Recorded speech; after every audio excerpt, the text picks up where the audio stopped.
Helo, Arden Rhiannon dwi, a nôl yn 2018 mi nes I raddio o Prifysgol Bangor efo gradd yn y Gymraeg.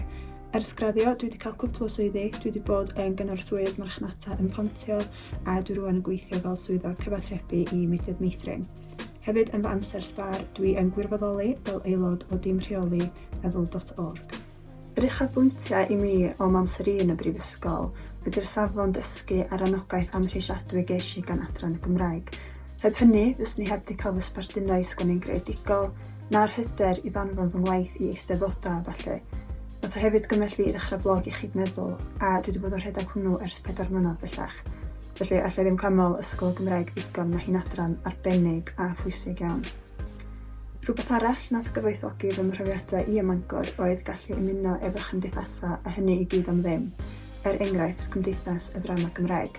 Nes I allu creu cysylltiadau fewn y byd theatr, cyfarfod pobl newydd, a ges I allu gweld sawl sioeau a dramau na fyswn I ella wedi gallu mynd I weld gynt. Dwi'n mor falch eisi I Brifysgol Bangor, ges I 2 blynedd byth gofiadwy yno.